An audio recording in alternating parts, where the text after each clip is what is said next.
ഈശോമിശിഹായ്ക്ക് സ്തുതിയായിരിക്കട്ടെ. ഈശോമിശിഹായിൽ സ്നേഹമുള്ള മാതാപിതാക്കളെ, സഹോദരങ്ങളെ, പ്രഭാതത്തിൽ ദൈവത്തിൻ്റെ അനന്തമായ സ്നേഹവും കരുണയും സൗഖ്യവും നമ്മുടെ ജീവിതത്തിലേക്ക് വന്ന് നിറയട്ടെ എന്ന് പ്രാർത്ഥിച്ചുകൊണ്ട് ദൈവവചനത്തിനായി നമ്മുടെ കാതുകളെ തുറന്നു കൊടുക്കാം. ഇന്ന് നമ്മൾ കാണുന്നത് നെസ്തോറിയൻ സഭയെക്കുറിച്ചാണ്. നെസ്തോറിയൻ സഭ പറഞ്ഞു, മറിയത്തെ ദൈവമാതാവ് എന്ന് വിളിക്കാൻ പാടില്ല, മിശിഹായുടെ അമ്മ എന്ന് വിളിക്കാം. നെസ്തോറീസും കൂട്ടരും അപ്രകാരം വാദിച്ചു. എന്നാൽ ദൈവമാതാവ് എന്ന അപദാനം ഒറിജിൻ്റെ കാലം മുതൽ നിലനിന്നിരുന്നതുകൊണ്ട് തിരുസഭ 431 എഫെസസ് കൗൺസിലിൽ വെച്ച് അത് ശരിയാണെന്ന് പഠിപ്പിക്കുകയുണ്ടായി.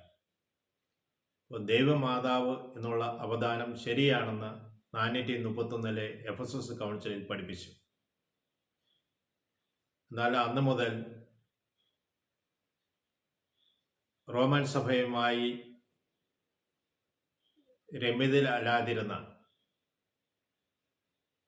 നെസ്തോറിയൻ സഭ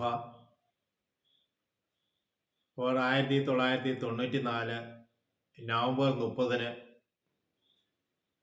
റോമാസഭയുമായി ഐക്യത്തിലേക്ക് വരികയും ദൈവമാതാവ് എന്ന അവദാനം അംഗീകരിക്കുകയും റോമൻ സഭയുമായുള്ള മറ്റ് തർക്കങ്ങളെല്ലാം അവസാനിപ്പിക്കുന്നു എന്ന് പറഞ്ഞ്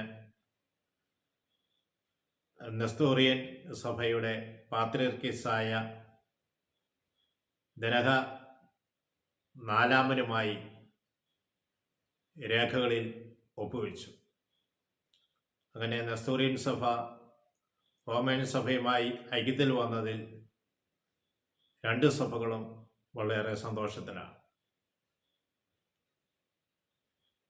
പരിശുദ്ധ അമ്മയെ ദൈവമാതാവെന്ന് വിളിക്കുവാൻ പ്രയാസപ്പെട്ടിരുന്നവർ പോലും സത്യം തിരിച്ചറിഞ്ഞ് അമ്മയെ ദൈവമാതാവ് എന്ന് വിളിക്കുവാൻ അവർ തയ്യാറായി. തന്നെയുമല്ല, റോമൻ സഭയുമായുള്ള ചെറിയ ചെറിയ അസ്വസ്ഥതകളും അതെല്ലാം മാറി, അവരുമായിട്ടുള്ള എല്ലാ തർക്കങ്ങളും മാറിയെന്ന് ദനഹ 4 അവരുടെ പാത്രിയർക്കീസായ ദനഹ 4 രേഖകളിൽ ഒപ്പുവെക്കുകയും ചെയ്തു. പ്രിയ സഹോദരങ്ങളെ, ചുരുങ്ങിയ മിനിറ്റ് കൊണ്ട് നമ്മുടെ സഭയുടെ ചില ചിന്തകളുമായിട്ടാണ് നിങ്ങൾ പങ്കുവെക്കുന്നത്. ചെറിയ ചെറിയ ചിന്തകളാണ് ഒരു ദിവസം ഓർത്തിരിക്കുവാൻ വേണ്ടി.